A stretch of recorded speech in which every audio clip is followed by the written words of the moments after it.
大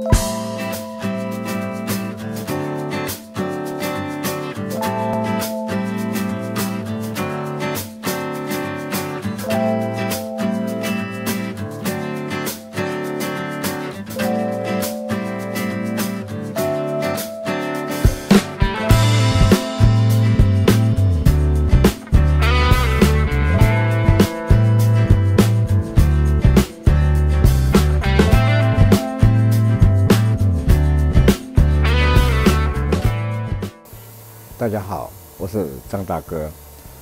现在我们看到的这颗4缸的分油盘，是从白色的 W123上拆下来的分油盘。那我们从火星塞上面有看到，它在未整修之前，1、2、3缸的火星塞是黑的，那第4缸是白的，那表示说它分油盘的出油量是不平均。那我们现在来透过模拟怠速小油门的这个测试，来找出为什么第4缸的吃油量不足，那1、2、3缸的吃油量是过多。好，我们现在打开定时器，我们在未整修之前，我们来看看到底它的怠速。模拟怠速的出油量是出什么样的问题？好，时间设定10分钟。好，开始。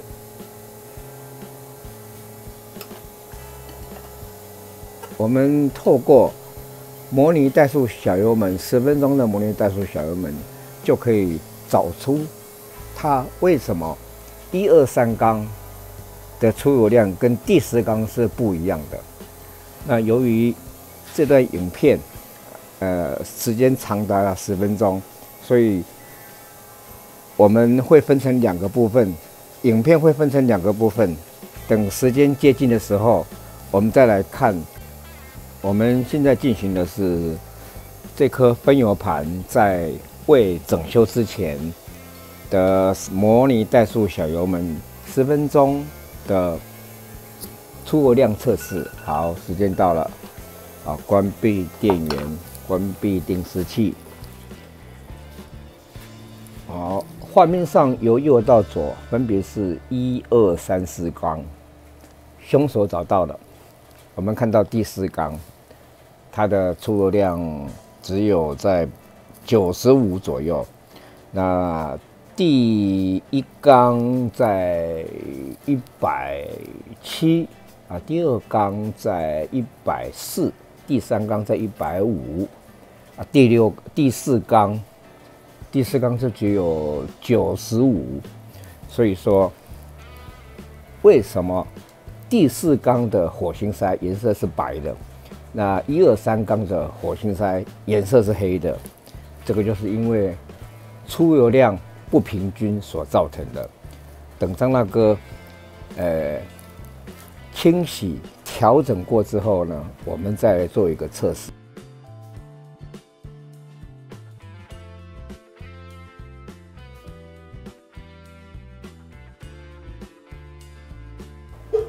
大家好，大哥已经把这部白色的 W123的分油盘已经整理好了。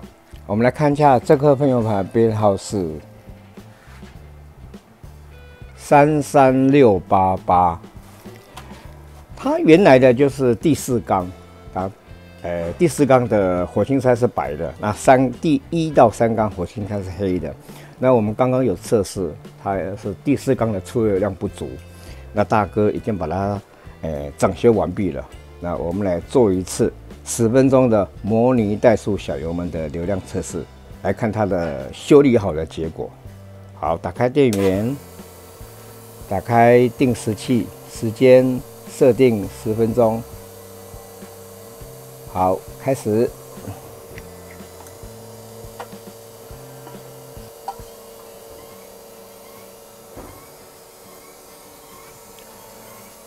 我们来看看第4缸它的出油量是不是跟1到3缸的出油量是不是一样？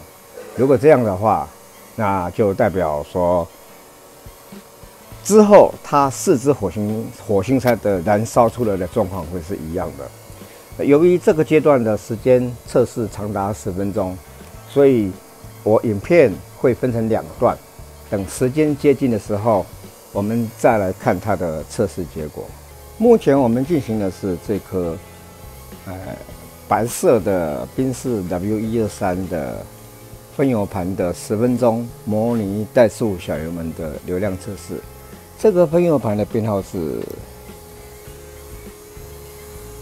33688。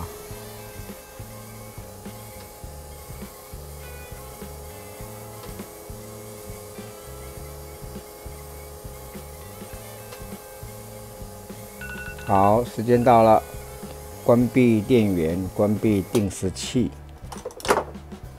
画面上由右到左分别是1、2、3、4缸。第1缸的出油量在190，第2缸195，第3缸、第4缸都是190。厂方要求是误差15%以内。这颗分油盘我们做这10分钟的模拟怠速小油门的流量测试呢，误差已经在3%以内了。那跟在维修之前所看到它的这个第4缸的出油量已经完全的都改善了，所以说这颗分油盘也不会再发生第4缸是白色的火星塞，第1到3缸是火星塞是黑的问题。好，这个测试到此结束。